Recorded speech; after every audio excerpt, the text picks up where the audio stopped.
What's up, people? Welcome back to the dungeon for the next season of Stranger Things in Review, aka Spoiler Cast Season 2.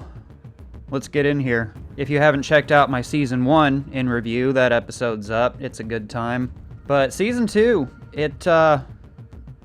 just so you know, it's my favorite. Why? It's Halloween. Why else? Things I love about this season. Probably my favorite thing is the father-daughter dynamic between Hopper and L/11/Jane, whatever you want to call her.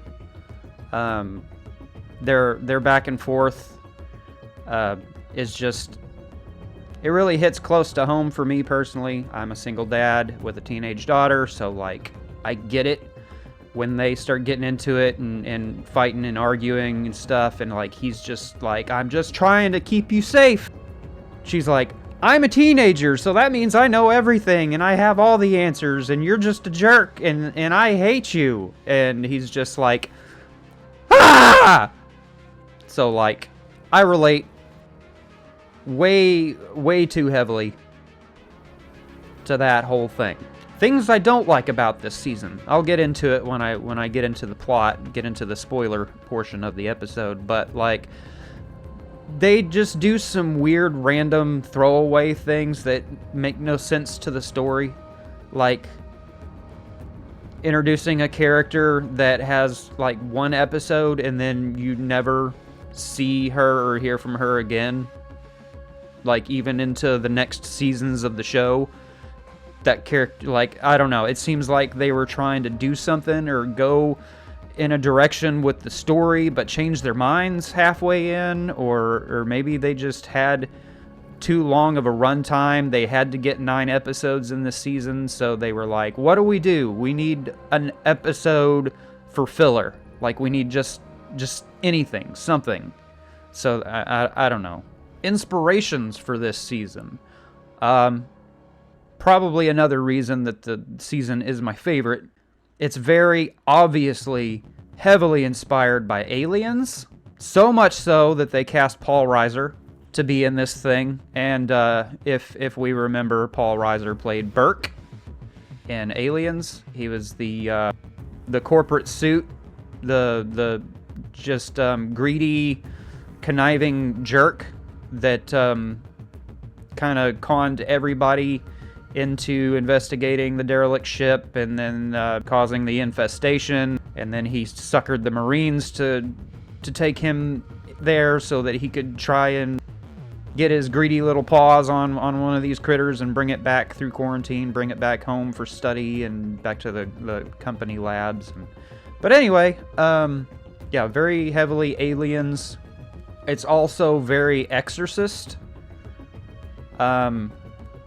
As far as some of the like possession stuff that goes on, I'm trying to keep it vague for spoiler purposes, but yeah, there's some possession stuff that goes down, and there's a few scenes that are just look like they're just straight 1-for-1 copies of scenes out of The Exorcist. We get some of the Warriors and some more Goonies. We get some like Gremlins vibes, some more fantastic music. That may be one of my favorite things about the show, is just how they pepper in all the wonderful licensed 80s stuff. But yeah, that's probably gonna do it for the spoiler-free initial thoughts and impressions portion. From here on in, we're in full spoilers mode. So if you've not seen Season 2 and you're planning on it and you don't want it ruined, I guess click away, come back later. Or if you're just trying to get caught up on the story as a whole before you watch the final season when it drops in November, and you just want a quick recap, keep it right here, because I'll break it all down for you. And full-blown spoiler mode, here we go. So, we start with a group of Like I said, it looks like that movie, The Warriors. Just a bunch of punks, a bunch of young folk, all dressed up like street thugs and gangsters and punk rockers and chain gang members, and then there's a girl that looks like Madonna or Cyndi Lauper. She looks like if Madonna and Cyndi Lauper did that thing in that movie The Fly, where they got in the separate pods and fused together into one creature. We see these folks, and they pile into the A-Team van, and they take off down the road, and the cops are after them because they just robbed a joint. And the law, they don't take too kindly on that sort of behavior around these here parts, whatever city this is.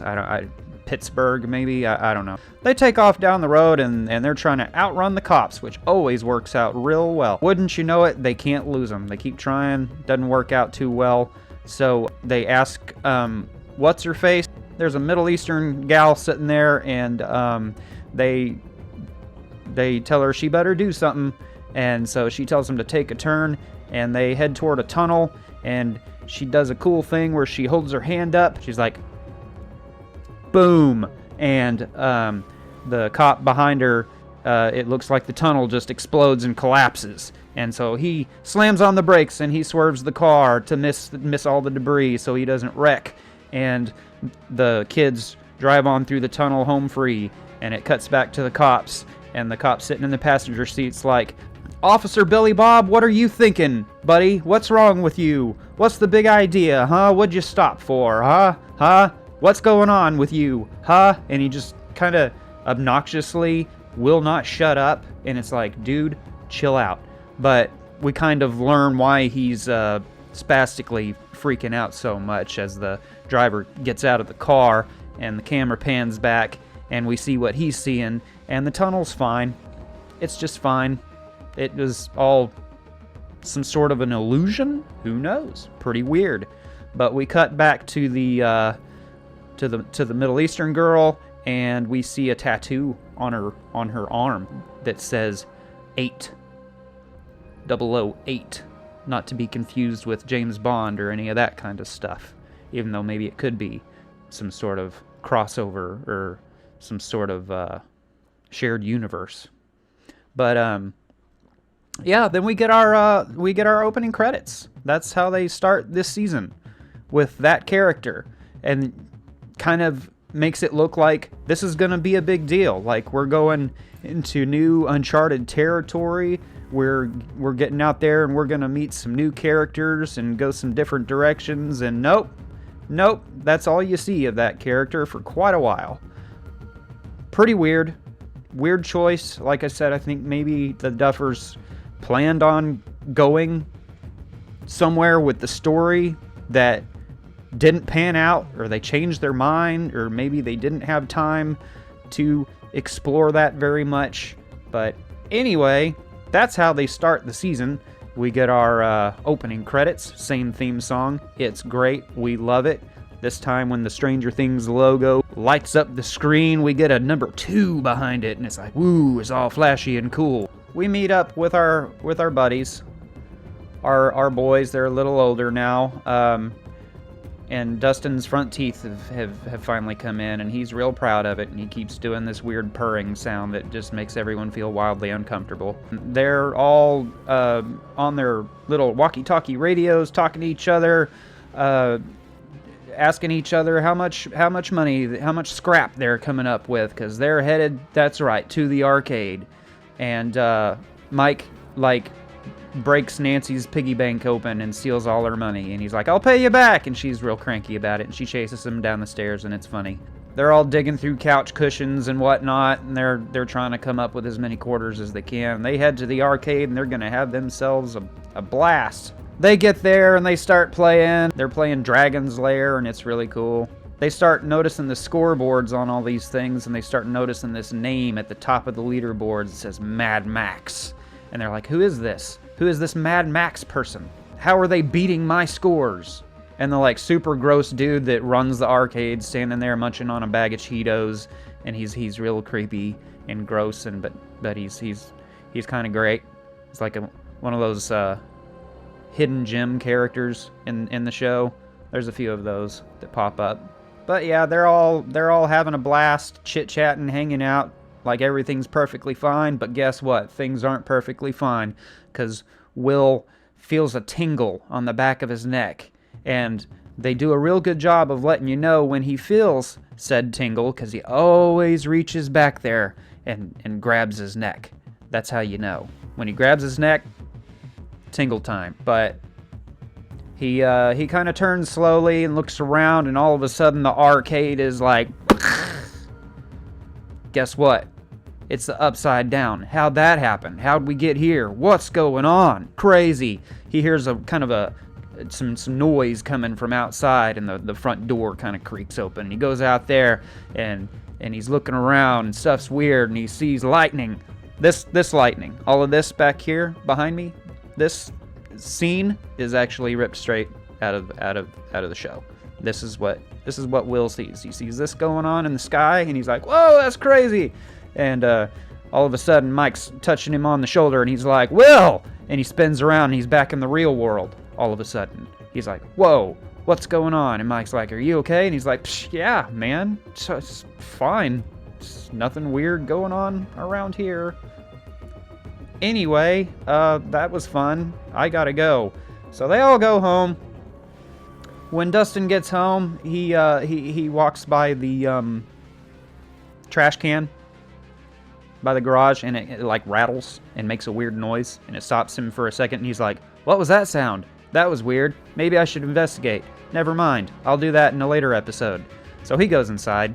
We see Mike back in the basement, back in his little makeshift tent that he made with the table and some sheets, and he's sitting there on his little walkie-talkie, and he's still trying to find Elle. He's still out there looking for her, calling to her. He's like, "Are you there? Over." And it's real sad. And it's like, poor kid, it's been a year and you still not moved on. And some people in the world know exactly what that's like. Where it's like, you just can't get over something. You just can't let something go, and you can't move on. And you're just stuck, and you relate. You relate very much with poor Mike sitting here. We cut to Hopper kind of walking through the woods, and he walks up to this kind of rickety cabin, and he knocks on the door like a secret code. It's like, I think that's right. But anyway, the door opens and he goes inside, and he walks around, and he hangs his hat up, and he goes over there to the fridge, and he cracks a beer, because he's just that old school 80s, just tough, gruff kind of dude. Just get home from work, the first thing you do is take off half your clothes and grab a beer. But he's walking around, and he kind of looks there at the dinner table, and he sees some TV dinners sitting there, and then there's a plate of Eggos with a bite missing out of it. And he's like, "Hey, what did we talk about? Dinner first, then dessert." And we see this curly-haired girl come into the shot, and we're like, "Aw, look at her. She's back. And they're living together. How did that happen? And look, she's got hair, and it's all curly, and she looks like Shirley Temple, and it's cute." We see this kind of like back and forth where we establish that he's her dad now. He's like, "We got rules, right? And you know, that's what keeps us safe. We gotta do what we gotta do, because that's how rules work." And she's like, "Oh, Dad," and it's adorable. We meet up with Joyce. She's still working at that weird little like drugstore type vibe, little mom and pop shop, like on the town square. And she's sitting there working real hard. And all of a sudden, Samwise Gamgee from Lord of the Rings pops in the door, and he's like, "Excuse me, miss. I'm looking for something, but I don't think you have it out here anywhere." And she's like, "I should look in the back." And it cuts to the two of them just making out real hot and heavy in the back of the store, and it's kind of gross, but also kind of endearing and cute. And we see that Joyce has got herself a fella. And you might remember Sean Astin from Goonies. The Duffers go just that one extra step to really drive home the Goonies vibe of this show by just throwing a Goonies character at you. Here you go. Just as in your face as we can get. But they're dating, and it's cute, because he seems like a good dude. And that's what Joyce needs in her life, some consistency and stability and just something normal. She just needs some normal after, losing her kid to a nightmare realm and getting chased all over your house by monsters and communicating with ghosts with Christmas lights. She just needs an average Joe in her life. Nancy is still haunted by, the guilt of basically getting Barbara killed. I mean, that's pretty much what happened. Steve's trying to move on with his life and act like everything's fine, but it's not fine. Nancy's not fine, and she feels like she's living a lie.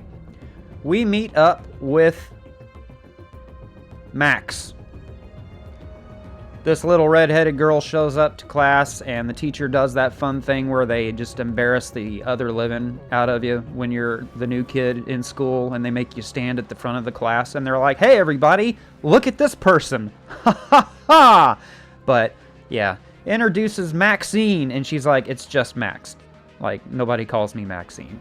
And the boys are like, "Ooh, a new girl in class. Boy, she sure is purty." And also they're like, "Max, Mad Max. I wonder if it's her." So they start creepily like just watching her and following her around and stuff. And she's not stupid. She knows that they're doing it.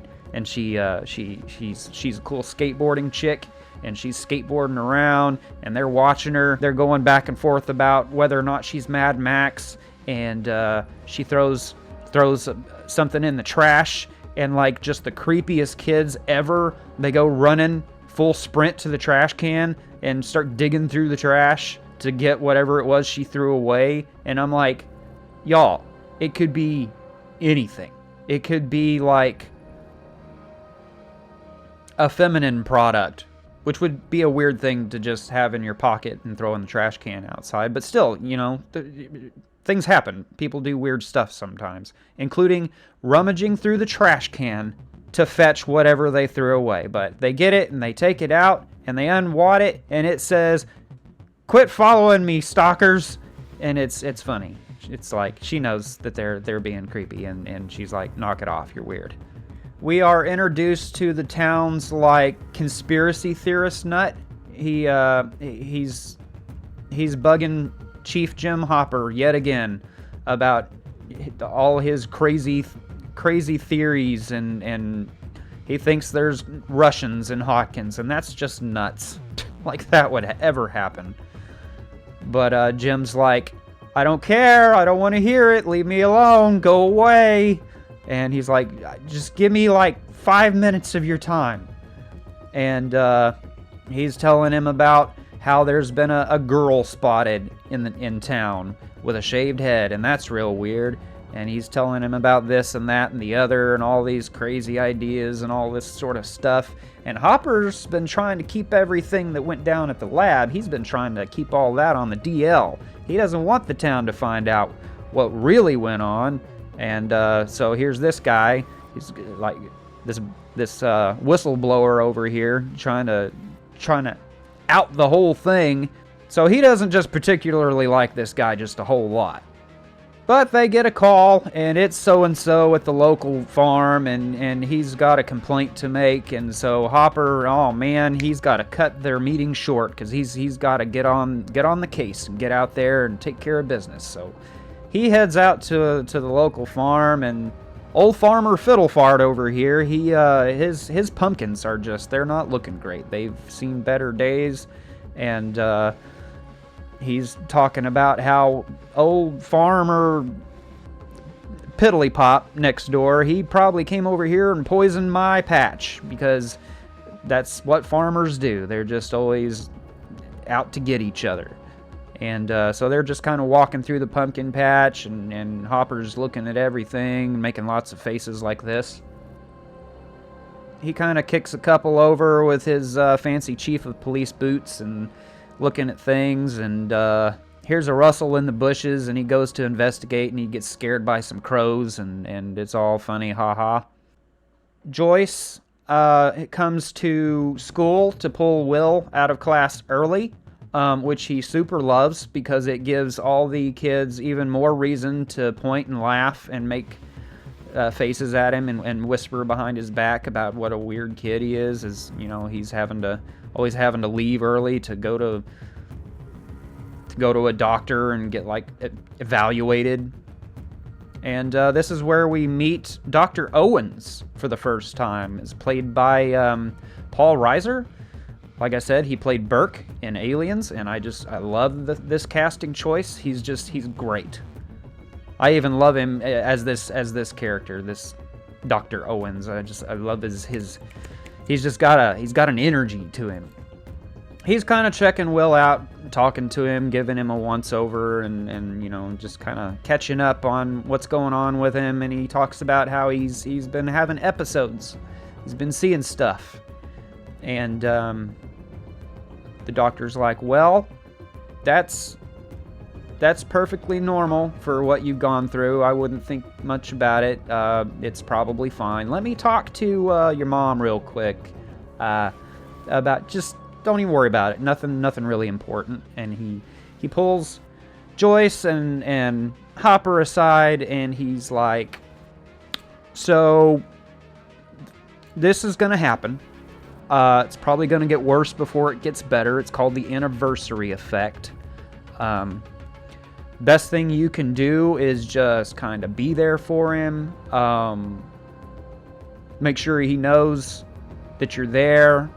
Do your best to just kind of treat him like everything's fine, everything's normal. And she's like, so your advice is to just ignore everything. And he's like, yep, you got it. So yeah, we go back over to Dustin, who hears that rattle in the trash can again, and this time he opens the lid and he looks in there, and what does he find? He finds a little, like, lizard-looking thing, a little tadpole thing squirming around in the trash. And what does he do? The same thing any prepubescent boy would do. He scoops that thing right out of there, and he takes it inside, and he takes Myrtle the turtle out of the tank, and he's like, sorry, fella. Throws him out the window, and he throws this lizard in there. We got ourselves a new family pet. This is where the Gremlins vibes start to happen. Because, like, this little thing is cute, but we also get some like, creepy energy from it. It plays some ever so slightly ominous music that sounds a little too much like the Gremlins theme. I'm just saying. And then he's got this little light over the aquarium, right? And it doesn't like it. It doesn't like the light. It hurts it. So it runs off under this rock into the shadows. You know what else didn't like light? That's right, the Mogwai in Gremlins. Just saying. I'm just saying. But he crunches up a Three Musketeers candy bar and throws in there because what lizard doesn't like a candy bar, am I right? Oh, also, before that happened, I left out the most important part. They all go trick-or-treating because, like I mentioned, it's Halloween, and they are going as the Ghostbusters. And it's hilarious because one of them, Lucas and I think Mike, want to be Vinkman. But Mike's like, you can't be Vinkman. I'm Vinkman. And he's like, and Lucas is like, well, who am I supposed to be? And he's like, you're supposed to be Winston. And he's like, why? Because I'm black? And it's funny. He's like, we can't have two Vinkmans. It's a whole ridiculous argument. Like the arguments that you would have as kids. But yeah, they wore costumes to school and nobody else did. So it just more of everyone laughing at them and thinking they're just the biggest dorks on the planet. But their costumes are really cool, and I think everybody else are the dorks. And these kids, they got it. They know exactly what they're doing.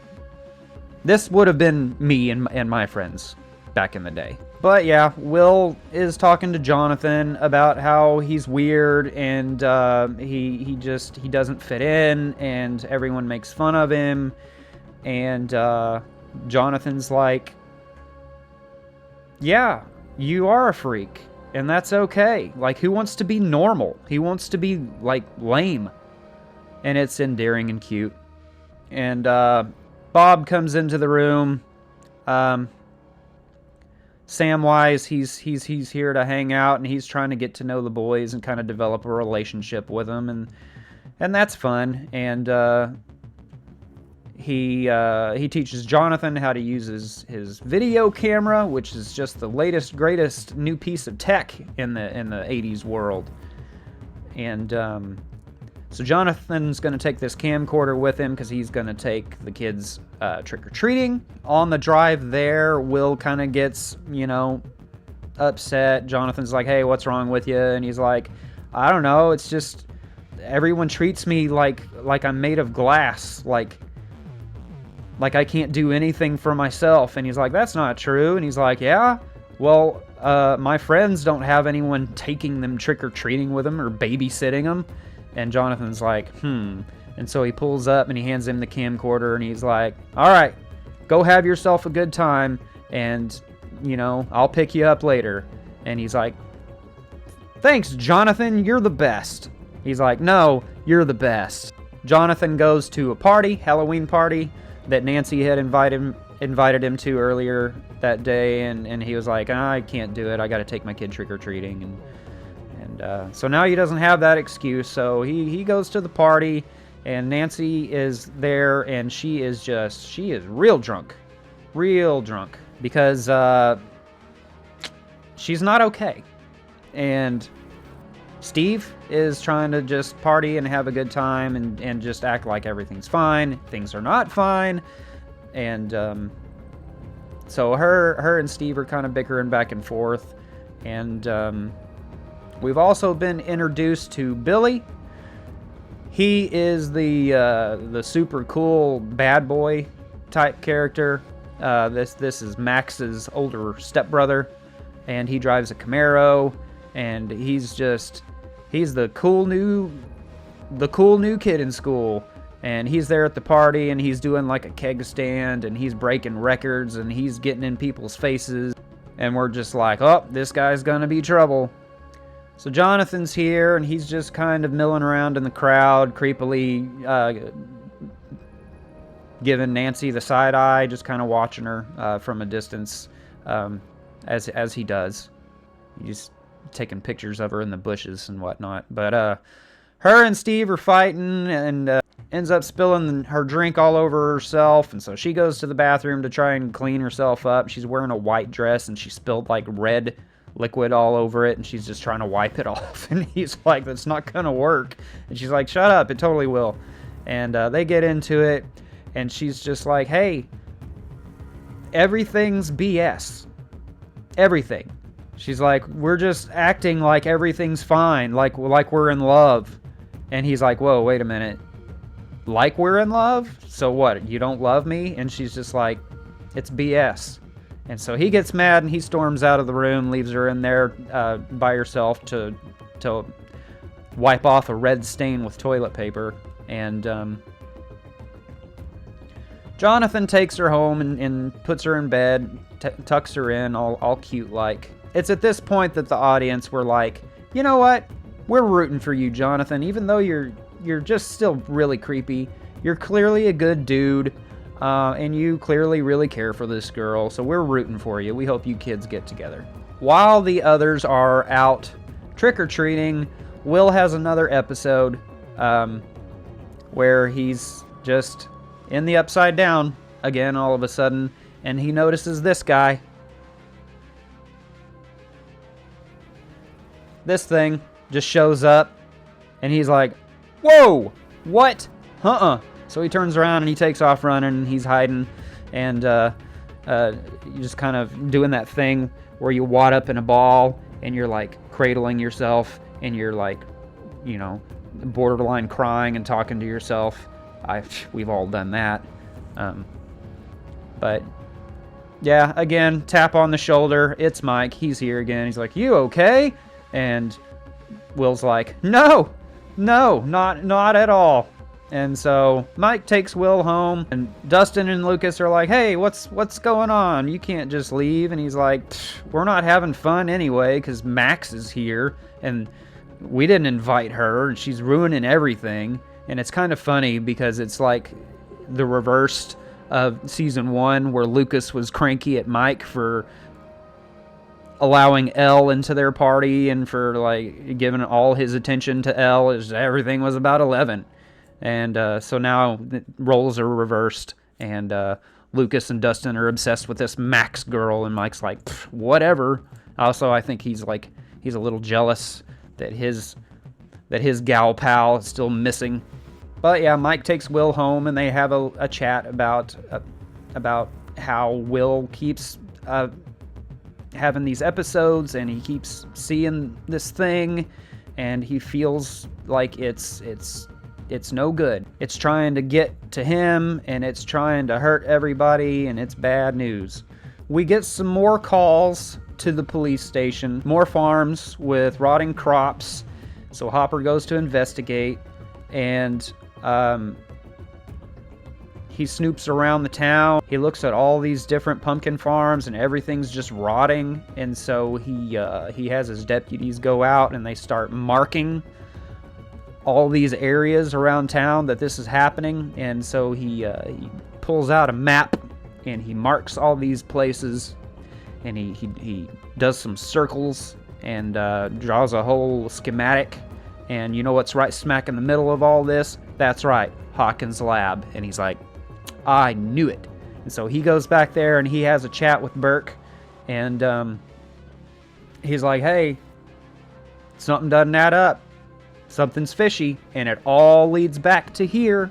And you guys told me that this was all done, that this was taken care of. We didn't have anything to worry about. I made sure that nobody knew. I've kept all this clean. I swept it all under the rug. I kept it all on the DL for you people. And all I asked was that you keep your stuff out of my town. I've done my part. Now you do yours. He's like, you get out there and you investigate this stuff. You find out what's going on and you fix it. And he snatches up his cowboy hat and he storms out of there.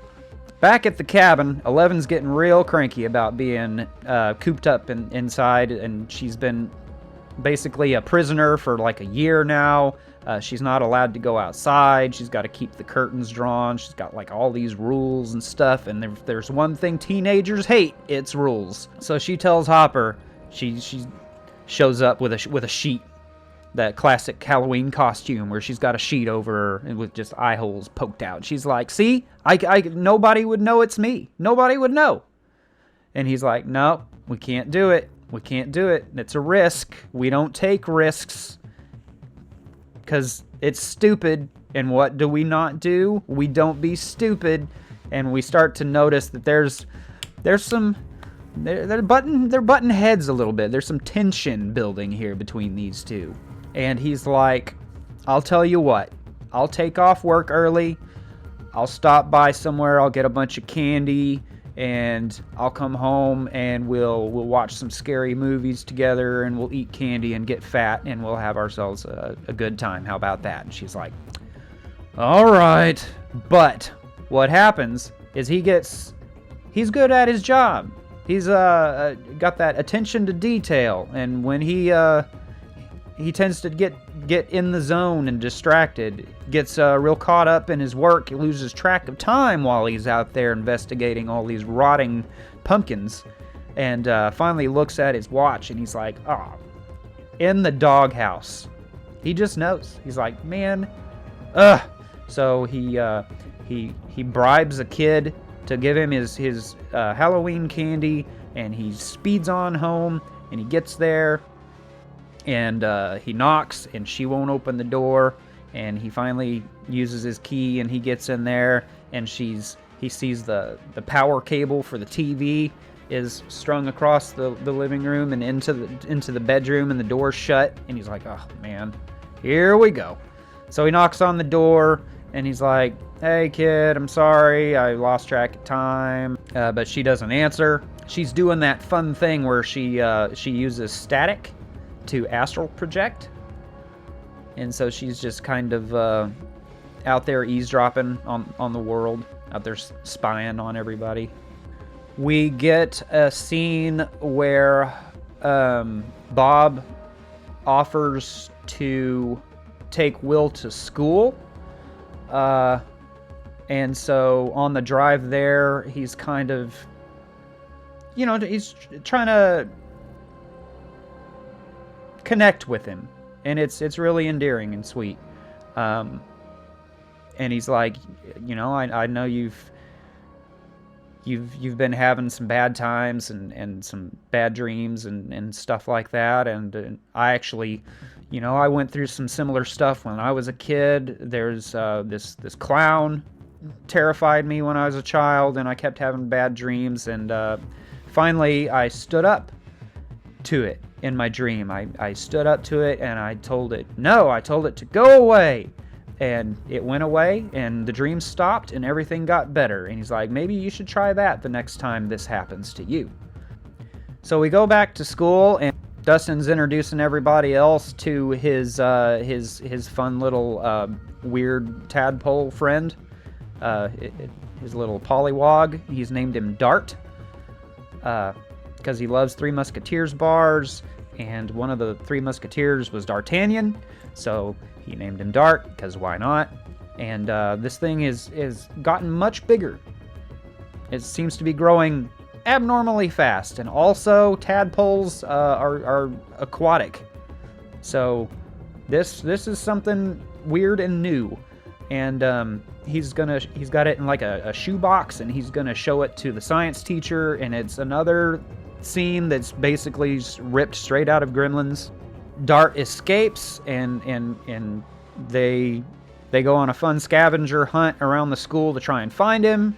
And while that is going on, Will has another episode where this creepy smoke, fog, swirly mist stuff is chasing him through the halls, and he makes his way outside. And he remembers what Bob said, and so he stops and he turns around and he stands up to that guy, stands up to him, and he says, "Go away!"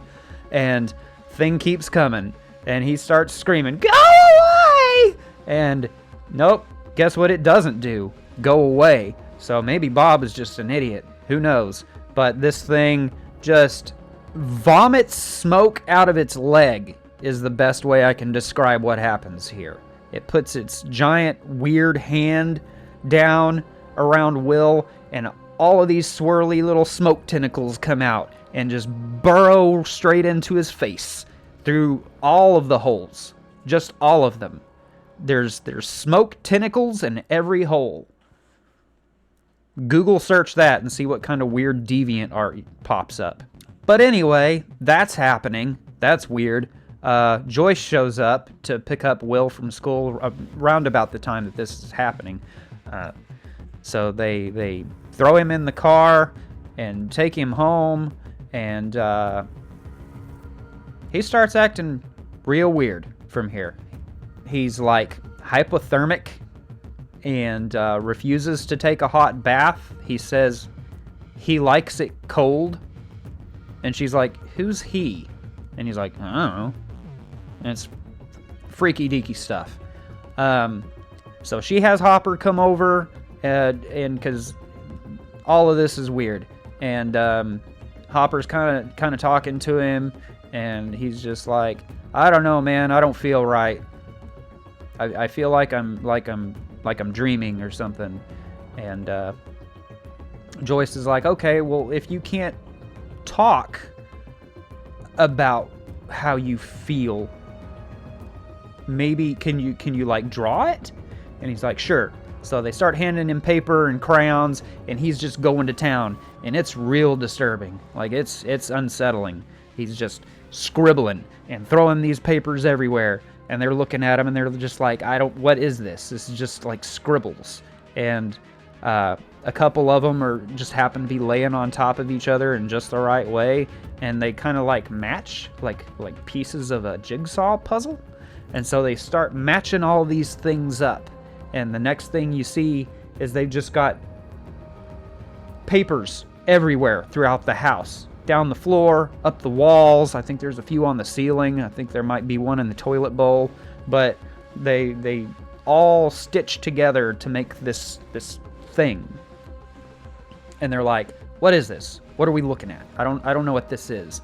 And Hopper's like, "What did he say?" And said something about growing and killing. He was like, "They're vines." So how he goes from that to, I bet it's what's going on out there in the pumpkin patch. Not real sure, but he hops in the vehicle and he takes off, and he gets out there and with his shovel, and he just starts digging. And he digs a hole the size of an Olympic swimming pool. It would have took like days to dig that hole, but he did it with a shovel by himself because he's awesome. But he finally breaks through and hops down in there because, you know, his name is Hopper. But he gets down in there and he starts looking around, and it's this weird tunnel. It's a tunnel. So he's walking around, and the hole that he just dropped through like heals itself. These vines just like close the hole up, and we're like, uh-oh, that can't be good. While he's walking around down here, we get another scene that's ripped straight out of Aliens, where he starts breaking up cigarettes and dropping to be like breadcrumbs, and that's exactly what Ripley does at the end of Aliens when she goes into the hive to find Newt. She starts lighting up these little flares and leaving to leave this like trail of breadcrumbs. Just another little nod, a little homage, and I appreciate it. He's walking around, he gets sprayed right in the face by some sort of weird, big, pulsating, plant-based pustule. It's just like, it's making a noise, and he looks up at it, and it goes, bleh, and it just vomits spores all in his face. So he's stumbling around and choking and gagging and coughing, and I'm sure it has nothing to do with all the cigarettes he smokes. But he collapses. The vines start wrapping him up, and it doesn't look good for Hopper. And then we cut back to the Byers' house, where Mike is there. Mike showed up to check on Will because he's worried about him. Bob has come home from work, and he brought a bunch of board games. And he's like, "They don't call me Bob the Brain for nothing." And Joyce is like, "Hey, maybe he can figure this out." So she lets him in, and he's kind of looking at just all the drawings, like all the doodles that they've decided to decorate the house with. And he's like, "Huh. So he drew all of these?" And she's like, "Yep." And he's like, "But why exactly?" And it's funny. But she's like, "No questions. We just need to figure out what this is." And because Will can kind of sense things, he starts calling them the now memories. Like he can see and feel these memories that aren't his, but they're not really memories. They're like things that are happening right now. And he can sense that Hopper's in danger, so they're trying to find out where he is. So Bob's looking at all of this stuff, and he notices this one circle of doodles looks like Lover's Lake or whatever he calls it. And he's like, "Okay, so if that's that, then that means that over here is such and such, and over here is this river, and up here is this thing." It's a map. It's a map of Hawkins. And they're like, "Whoa, that's crazy." And so they triangulate this and that and the other, and use a bunch of math and a bunch of sciencey stuff, and they figure out they know where Hopper's at. So they pile in the vehicle and they take off down the road, and they're gonna go save the day. And you know what they do? They get out there, they find the same field, they find Hopper's vehicle, and the odds of any of this are just astronomical, but it's a show, so it's fine. But they get out there. Joyce, she hops in the hole, and And Bob comes with her, and they get in there, and they find Hopper. He's all wrapped up with tentacles, looking like he just had a bad date with Poison Ivy. And they cut him loose, and on their way out, they run into the science-y guys, the lab dudes. They're here. They found out about it too, and they show up with their flamethrowers, and they light that joint up. And about the same time that the vines start burning, we cut back to the surface where Will's standing, and he just collapses. And he starts flailing about and shaking, and eyes rolling around in his head, and he starts making this scream that sounds like he should be the front man of a heavy metal band. But it's real weird, and that's how that episode ends. Nancy and Jonathan are wanting to come clean about everything. But Owens and the lab people, they've got their finger on the pulse of this town, and they get hip to it, and they kidnap him, and he gives them a good talking to, and he's like, hey, we gotta keep this thing under wraps by any means necessary, so I hope you catch my drift. So they're like, okay, what do we do? Like, how do we spill the beans and not die in the process? So they track down the conspiracy theorist nut from earlier that was telling Hopper about all the stuff. They track him down, and Nancy was recording the entire time. When her and Jonathan were in the lab getting lectured, why they didn't like frisk her, or maybe look through her purse and notice that she had a tape recorder recording the whole thing. I don't know, kind of weird, but she recorded the whole thing, and she plays it for conspiracy theorist nut guy, and he's like, that's crazy. We got to get this out there. We got to get it to the people. And he brainstorms, and they come up with a whole plan of how they're going to leak this information and get everybody to believe it. And it's great. And he's like, you two y'all should just crash. It's getting late, and you got a long drive back, so y'all can take the guest bedroom. And there's like an elephant in the room, like awkwardness. And he's like, wait, are y'all not together? And they're like, no, we're just friends. And he's like, okay. He's like, maybe you should quit lying to yourselves and just get it over with. And they do. They finally hook up. And as the audience, we're like, yay! The next morning, they're eating breakfast, and conspiracy theorist guy's like, hey, Jonathan, how was the pullout? And he's like in the middle of drinking his coffee, and he like gets choked on it. And it's funny because pull out. I mean, obviously the guy was talking about the pull-out sofa. I don't know what else he could have been talking about. But anyway, we learn that Billy, Max's older stepbrother, is just awful. He is something. He's your typical tough guy, just a jerk, and also pretty racist. He's got a problem with Lucas, and he keeps telling Max, you stay away from that kid. You stay away. And of course she doesn't. And every time he sees her, she's hanging out with Lucas, and he just gets all bent out of shape about it for no reason. There's just some real tension between Max and Billy, and he's awful to her. She sneaks out to go running around with the guys, and Billy's dad and stepmom come home, and stepdad's like, hey, where's Max? And Billy's like, I don't know. I'm not her babysitter. And he smacks him around real good, gets him by the throat, and he's like, it's your responsibility to watch her. And so we kind of learn in this scene why Billy is the way he is. Because he's been abused his entire life by his awful dad. Because that's how these things work. Usually most bullies are bullied themselves. Dustin finds Dart, but he doesn't tell his buddies about it. Instead, he tucks this thing that's now the size of a skunk.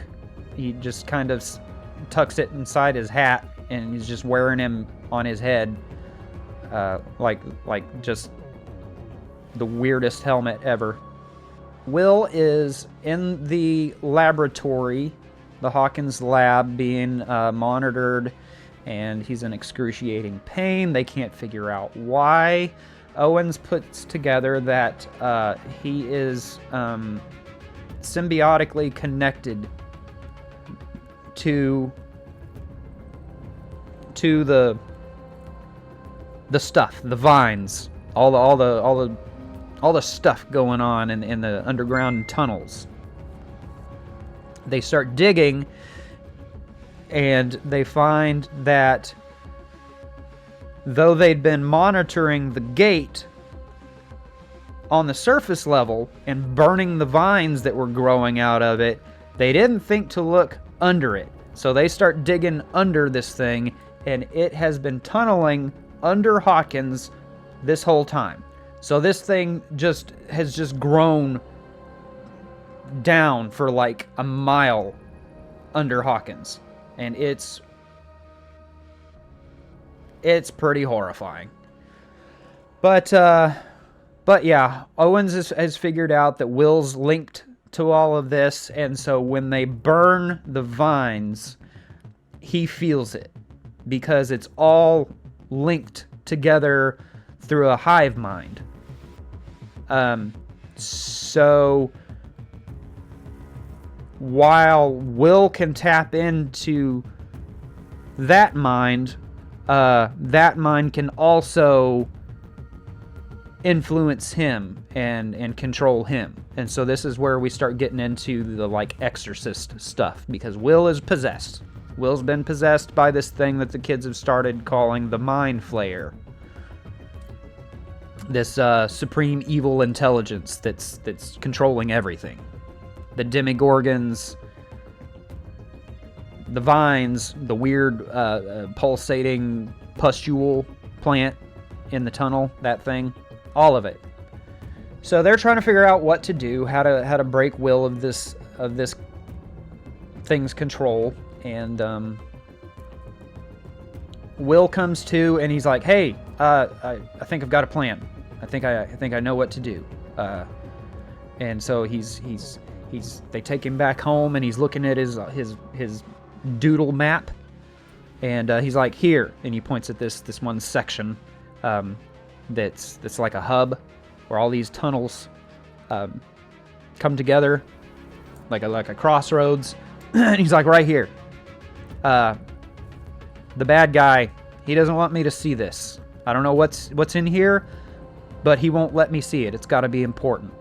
And so they're like, "Cool, let's go there." Owens is like, "Let's get them." So they scrounge together their best men. They put together a team of bad guys with guns, and they're all fitted with cameras. And this is another scene that's just straight out of Aliens, because Burke is back in HQ watching the monitors, and all these soldiers go in here to this joint that looks just like the Hive in Aliens, and they go in there, and they've got even a motion tracker that's showing their location, and you see all these little blips and beeps all over the radar, all over the map, and it's all Demigorgons, or teenage Demigorgons. They're calling them Demi-Dogs. And you know who else is a Demi-Dog? Come to find out, that's right, Dart. Dart is a baby Demigorgon. Who knew? We did. We kind of did the math. Dustin couldn't seem to figure it out, but we got there long before he did. And Dart is a bad guy, and all his brothers and sisters are here too. Steve has decided that he's gonna be the like designated bodyguard, babysitter, kind of like the older brother in Goonies that was running around with the kids on their misadventures. So he's got the ball bat with the nails, the like 1.5 foot long nails, and him and Lucas and Dustin and Max head back to the junkyard where they're going to set up this trap to catch Dart, and they dump a bunch of like raw meat They douse it in gasoline and leave a trail, and they're gonna lure him into eating this gas meat and light him on fire. And they're hiding out in this bus, and they're watching through the windows, and Dart shows up, and he's not taking the bait. And they're like, that's weird. Why is he not going for it? And I'm like, I don't know. Maybe because you doused it all in gasoline, and maybe it doesn't want to just eat meat doused in flammable liquids. I don't know. Maybe he's got a more refined palate than what you think. But Steve's like, maybe he just needs some live bait. And so he takes his bat and he goes outside. And we're like, whoa, Steve, you're brave. What are you doing, man? You're crazy. But also, it's kind of cool. And so he goes out there. And he's trying to bait Dart. And all of a sudden, we see Lucas is up on the roof of the van with his binoculars. And he's looking around, and we notice that there's other Demigorgons. There's other Demidogs here. There's at least 2 or 3 other ones, and they're all about to get the drop on Steve. They're about to flank him. They're coming at him from all sides, and they're like, Steve, get out of there! And he turns and runs, and he gets back in the bus, and they slam the door, and these things are just all over the bus, and they're clawing holes in it. They're hitting it and whacking it and chewing holes and ripping tears. And also, they left the skylight open. Also, what buses have a skylight? This one does, apparently. So they think they're safe, and then Max looks up through the hole, and you just see a Demigorgon's head appear, and she screams, and it's all bad, and they're about to die. And they just, all of a sudden, they get called away. They just look at each other and howl.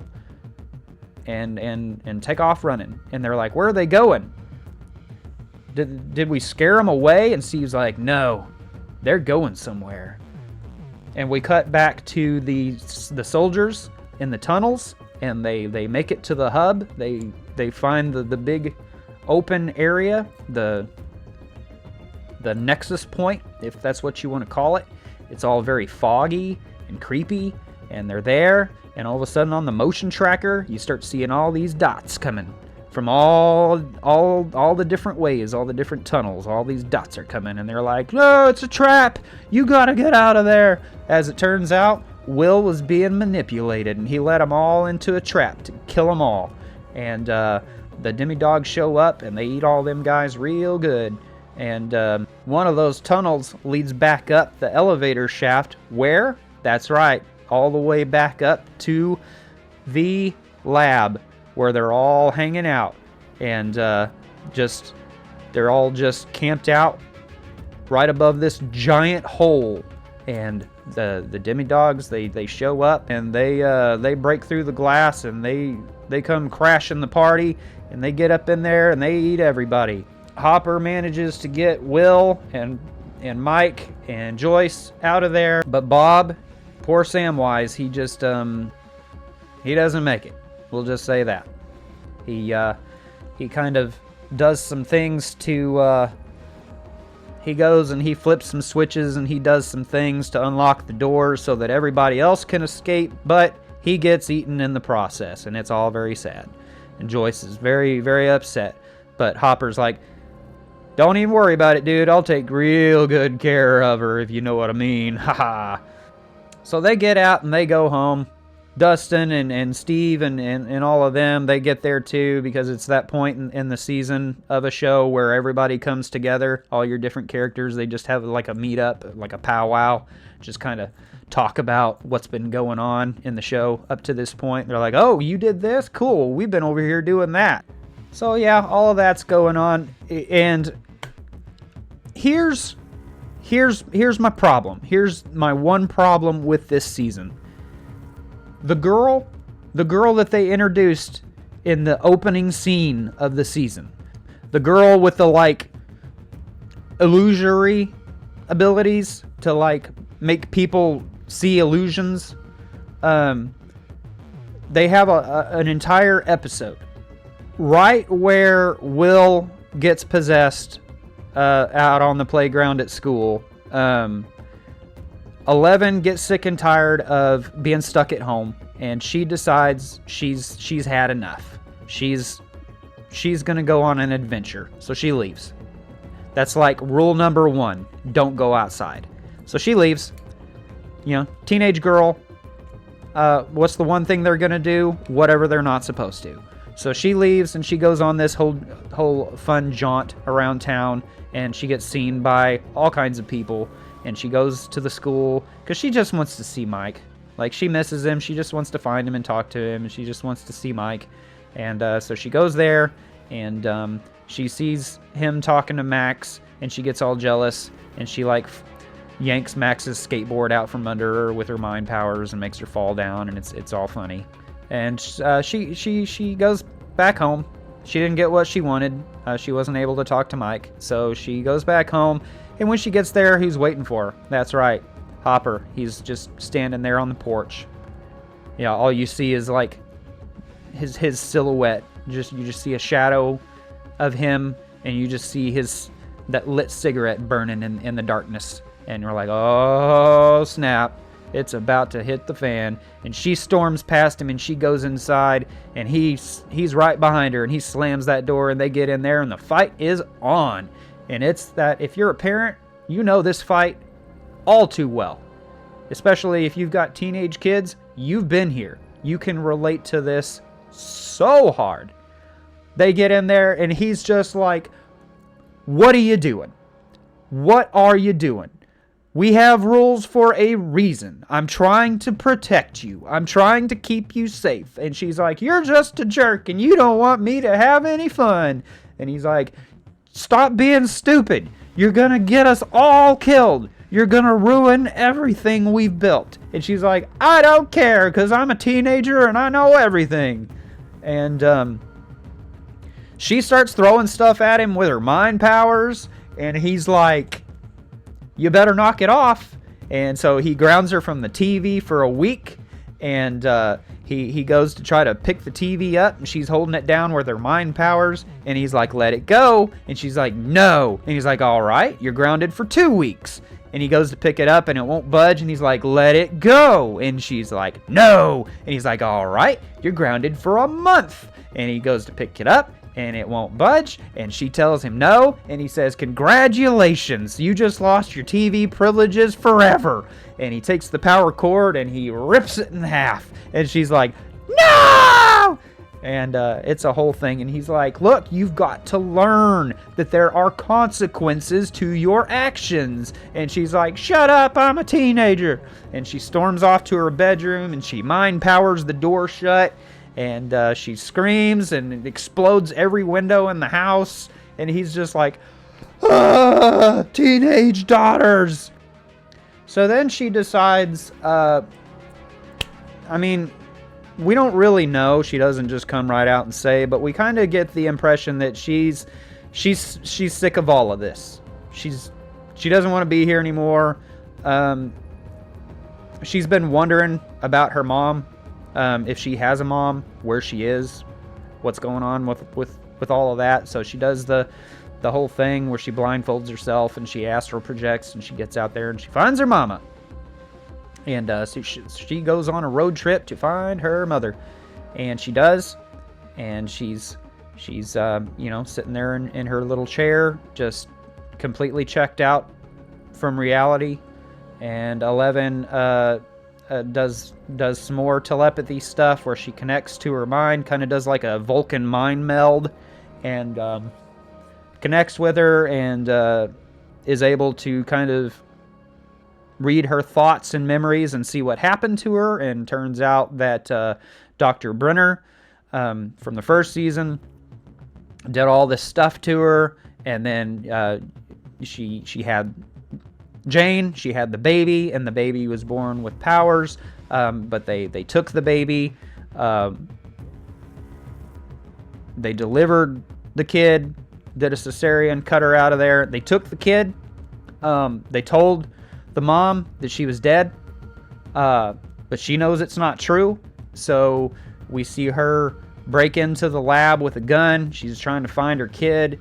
She finds the kid in a room with a rainbow doodle on the wall. finds the kid sitting there with another little girl, and the bad guys grab her and take her to a room, and they hit her with electrodes and just electroshock therapy her brain and just fricassee her mind right out of reality.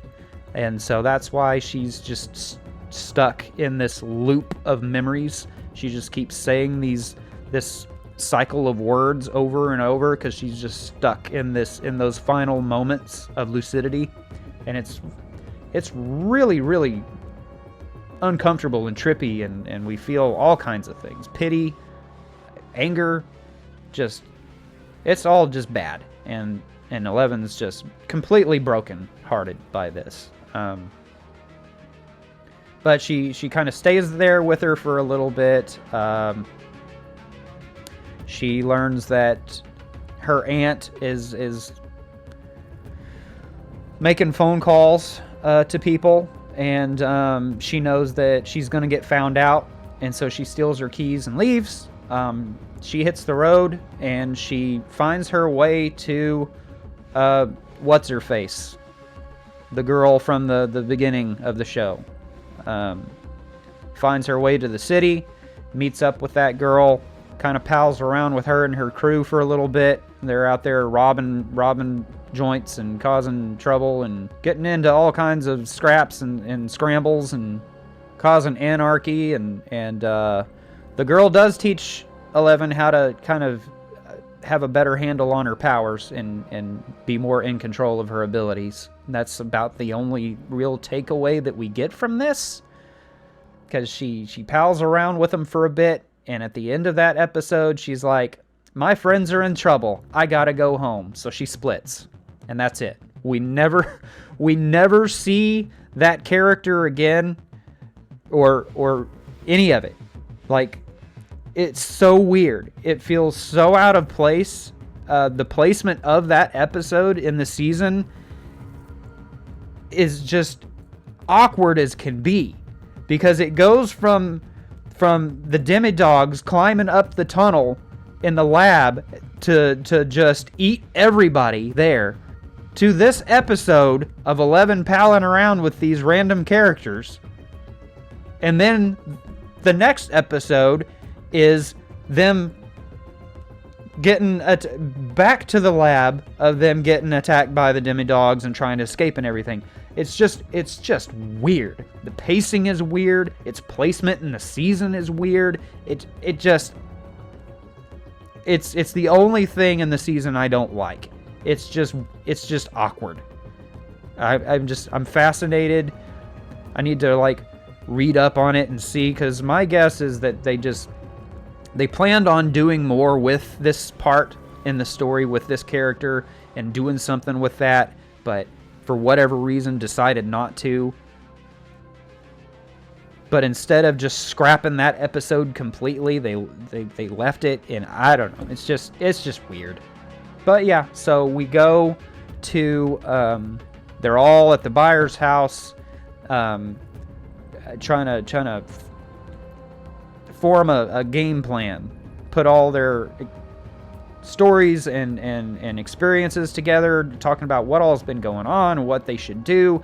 And the demidogs show up at the house, and we can hear them out there scratching around trying to get in, and we hear a ruckus, we hear a commotion, and one of them comes crashing through the window, lands in the living room floor, super dead.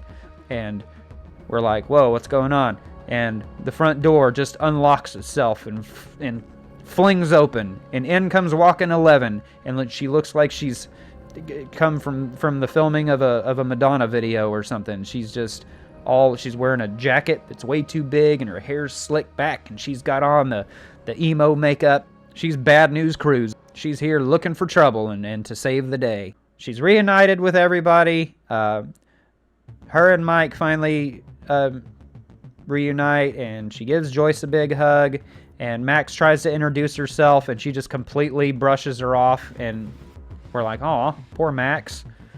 But yeah, Mike's like, what's the deal? I've been trying to reach you for a year now. I've been trying to get through to you. And she's like, yeah, I know. And he's like, well, why didn't you answer? And Hopper's like, I wouldn't let her. So they form a plan. Joyce is gonna take Will to Hopper's cabin, where they're gonna sweat it out. They're gonna take a bunch of space heaters, and they're gonna just kind of hotbox the joint, because this thing likes it cold. So maybe if they make it super hot, they can force this thing out of Will. So while they're doing that, Hopper and Eleven are gonna go back to the lab, because she's gonna close the gate. The other crew is just gonna hang out. Steve's gonna stay there and hang out with the kids, because he's been designated the babysitter, and so he's just gonna hang out there with them. So everybody goes their separate ways. Hopper has a really cute scene with Eleven, where he kind of opens up to her, and they have a good heart-to-heart about how they're both sorry, and he tells her about his daughter that got taken, that passed away, and ever since then he's just been he feels like he's just a black hole, and it just destroys everyone and everything that gets close to him, and he's just been scared. And this scene always hits me, because it reminds me a lot of myself and some of my personal struggles, and always kind of hits close to home and gets me all choked up and emotional. They both basically say that they're sorry and kind of make up, and it's cute. Jonathan, Nancy, and Joyce get to Hopper's cabin with Will, and they close it all up, and they turn on the heaters, and they light up the fireplace, and they strap him to a cot. He comes to, and he's not too happy with how hot it is in this joint. And he's like, hey, I don't like it. Crack a window or something. This doesn't work for me.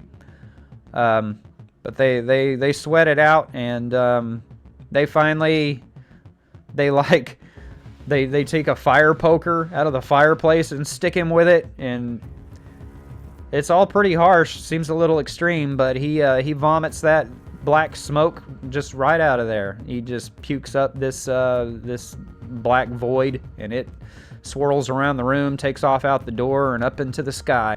Just takes off like the genie in Aladdin. We cut back to Hopper and Eleven. They're in the elevator, staring at the gate back in the lab, and we get the call, close it now! And so she starts using her mind powers, and she starts to close that gate up. But as we start to see the gate kind of start to thin in like a zipper, it just minus the zipper, it just starts to seal. We start to see this guy. This guy back here.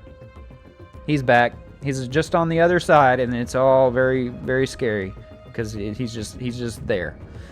So Jane just cranks it up to 11. She kind of levitates up in the air, and she's two-handing it and screaming real loud, kind of like a scene out of a Dragon Ball Z episode where they float in the sky for like a season, screaming to transform into Super Saiyan 8 or whatever.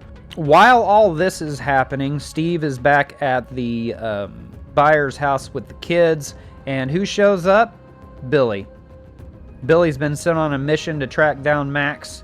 He got directions from Mrs. Wheeler, who is just so thirsty for young Billy. He shows up on the front porch, knocking on the Wheeler residence to ask Mike or Nancy if they'd seen his little stepsister Max, and Mrs. Wheeler answers the door as she just got out of the tub, and she's all hot and bothered, and she sees him and he sees her, and there is just immediate chemistry here, and it's thick, and she's thirsty like she's been in the desert for a year, and he's just a tall drink of water. And it's like, boy, I bet we don't see anything else from this whole dynamic here. We won't ever see anything else go on between these two again, I'm sure. But she gives him directions to the Byers' house, and he takes off like a bat out of hell. So yeah, Steve and the kids back at the Byers' house, they're hanging out, just kind of chit-chatting and taking life easy, and they hear the engine of a sports car pull into the driveway, and oh no, it's Billy. He's here, and he is not happy. And Steve heads him off, meets him outside in the front yard, and he's like, hey, what are you doing here? And he's like, I could ask you the same thing. And he's like, I'm looking for my sister. And he's like, well, I haven't seen her. And he's like, really? Then who's that? And she's just staring out the window, just right there, like 3 feet away from them. And Steve's like, come on. Anyway, they square off and they come to blows. And Billy whacks him real good. And then he storms up in the house. And who's standing there beside Max? Lucas. We have already learned that Billy doesn't care much for Lucas, so he grabs him and he shoves him against the wall, and he's like, since she won't listen to me, maybe you will. You stay away from her, you hear me? And about that time, we see something get swung from off camera, and it's Steve. He's here to save the day, and he whacks Billy real good. Hits him several times, actually. Puts up a pretty decent fight until Billy grabs a dinner plate and cracks it upside his head. Gets him down and just lays into him. Kind of like, it reminds me of like Rocky 3, when Mr. T just beats the other living out of poor Rocky Balboa. That's kind of what this whole scene reminds me of. But Max, she whacks Billy, hits him real good. She takes that baseball bat with all the nails in it, and she looks him dead in the eyes, and she's like, you leave me and my friends alone. And he's like, whatever, get bent, kick rocks, you. And she plants that ball bat right between his legs in the floor, and she's like, say you understand. And he's like, I understand. And we're like, oh snap, she stood up to Billy, maybe everything will be fine now.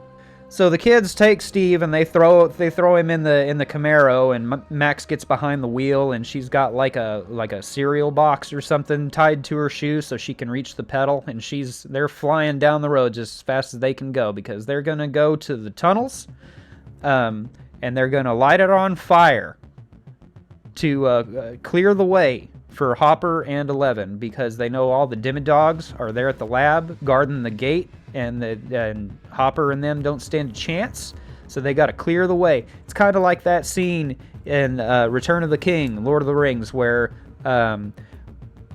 Aragorn and the others are like, we've got to march on the Black Gate. We've got to like call out the forces of Mordor to clear the way for Frodo. Otherwise, there ain't no way he's gonna get there. There's no way he's gonna make it to Mount Doom with the armies standing in the way. So we gotta bait out the bad guys, draw them away to give the heroes a straight shot to the goal. So yeah, they get there. Steve, it's a whole funny scene because Steve comes to in the back seat, and he's just looks like his face is just made of ground beef. Billy beat him down real good. But he comes to, and he sees Max driving, and he has just a real small freak out. But they get to the tunnels, and they get down in there, and they light the joint up. Dart, there's a scene here where Dart kind of cuts him off, shows up to stop him, and Dustin takes his little mask off, and he's like, hey, fella, it's me, your buddy. Remember, we're pals, right? And he hands him a Three Musketeers bar, and he's feeding him, and he kind of stands down and lets him get around him, and they get up in there, and they light the joint on fire, and they run back out. Mind Flayer knows that the everything's on fire. Why this area is so important, it doesn't really explain. Like, why burning this area of tunnel is such a big deal that the Mind Flayer's like, everybody go! Like, don't worry about this area that clearly is the most important thing. Leave it completely unguarded, and everybody go to this random area of tunnel over here for just reasons that are important to the story and nothing else. But it works. The Demidogs take off. Hopper and 11 get up in there free and clear. They run into Owens. He's still there. He's injured. His like leg is broken and the bone's sticking out and it's real gross. But Hopper's like, "Hey, you doing okay, buddy? Or you're all right?" This is 11. You might remember her, or you heard of her at least. She's here to save the day. She's going to save all of us, including you. So maybe when all of this is over, we can have a conversation about her being able to have, like, I don't know, a normal life. Maybe that's something that you could work out for us. And it's funny. And anyway, they get in the elevator and they get out there, and like I said, 11's floating and two-handing the gate, doing her screaming mind power thing, and the gate's closing. The demi-dogs change their mind. They get a ways away into the tunnels, and they're like, "Oh, snap! Actually, hey fellas, we should turn around and go back, because that back there is actually the important thing. I don't know what we're doing coming out here, but we should hightail it back." So they turn around and they start running back to the gate. They get there and they start climbing the walls and jumping at the elevator car. And Hopper's has a whole Rambo scene here where he's shooting them with machine guns and shotguns and all kinds of stuff, and he's shooting all these monsters, and 11's screaming and doing her mind power thing, and she does it. She closes the gate, and there's a black smoke tentacle come out, like a snake, and come at her, and like we just see the invisible force of her powers just pushing it back and like exploding it, and it's just really cool effects that look awesome.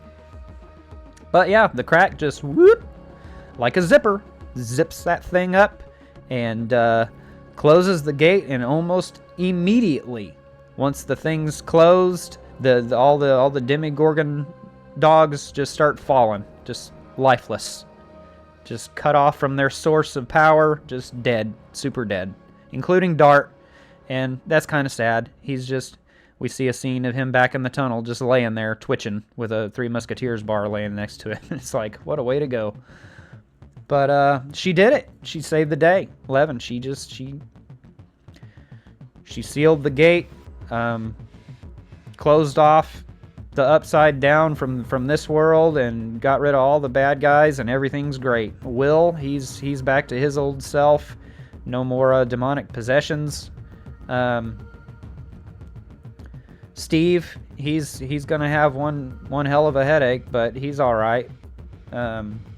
Billy's been given a good attitude adjustment, so his relationship with Max is going to be a little different going forward.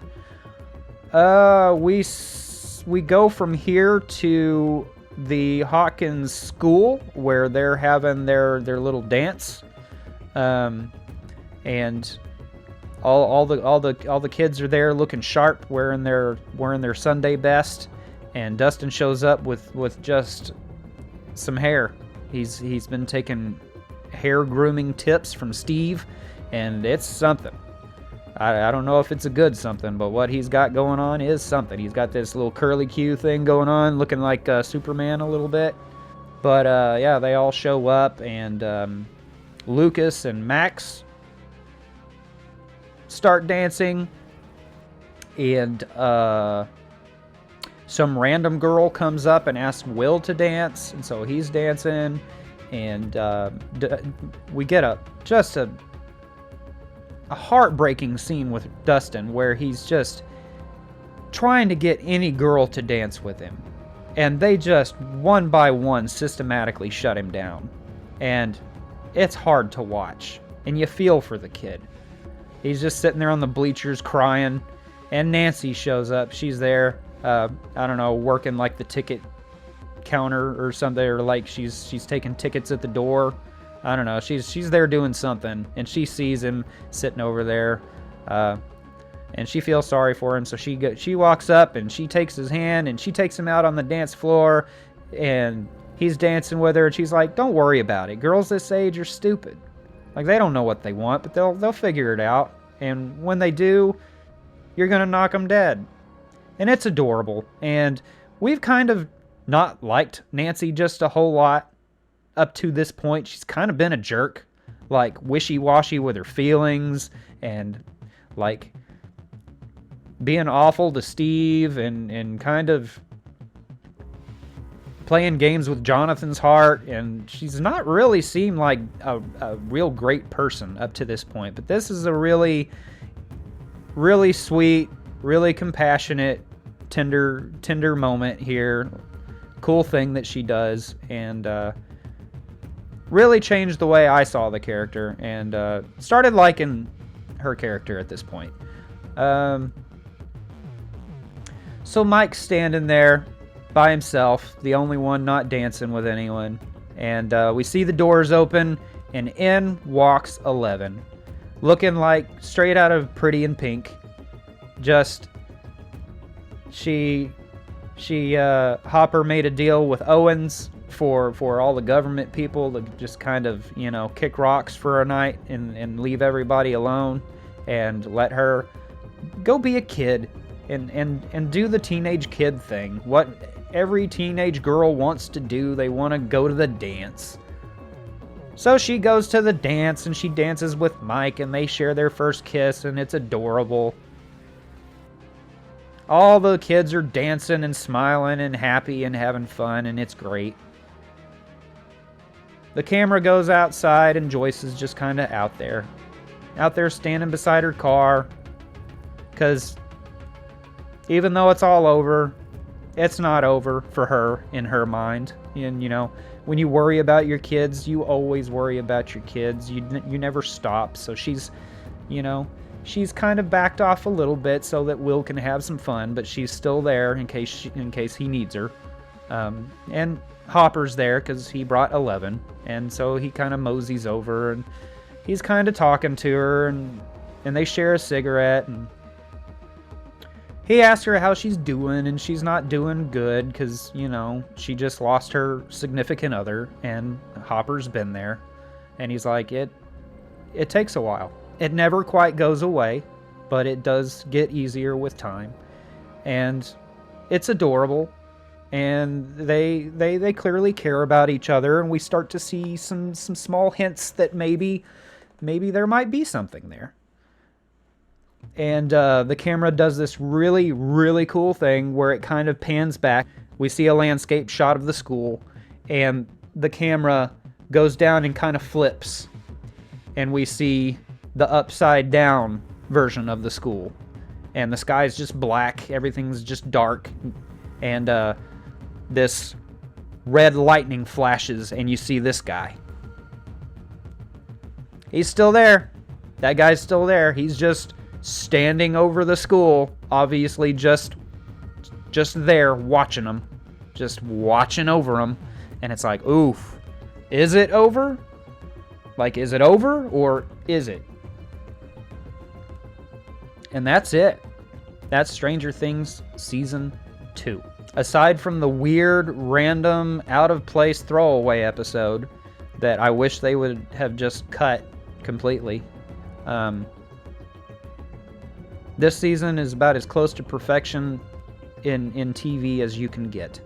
It's absolutely awesome. So many scenes make me cry. Like when Eleven and Hopper are fighting, when they make up, the scenes of Joyce just so frustrated and helpless with what's happening to her kid, and she can't do anything about it. Nobody can help. Nobody can give her answers. It's just to be a parent and to feel those feelings of helplessness and powerlessness, it's awful. And so hats off to Winona Ryder knocking it out of the park with the acting in those scenes. It's so good. This season is so good, and it's hands down my favorite. This one gets a 5 out of 5 from me in my ranking. This is top tier. Absolutely love it. The Halloween vibes the giant evil monster, the possession stuff. There's so many different creepy things going on that all gel so perfectly together. It's so good. I could watch this season again and again and again, and I don't think I ever get tired of it. But that's it. That's your Stranger Things season 2 in review. I hope you're enjoying this. I'm having a great time doing it. We've got 3 more seasons to go. I just finished watching season 3 last night, so I'll be putting that spoiler cast up real soon. We'll do season 4, and then in November, we get our final season. It's kind of crazy. It's hard to believe. It'll be a 3-parter. I'll do 3 parts to the final season because that's just the release order that they're doing. They're dropping the first few episodes in November, and the second batch in December, and the last part of it in January. I figure the show will end, like in canon in the show, New Year's. Like New Year's of 1990 would be my guess. Like this is going to take place maybe over the course of a year or two, from like 88 and then end New Year's 1990. That's how I would do it if it were me. Just to really just snag that whole 80s era as a whole. But anyway, thanks for watching. I super appreciate you.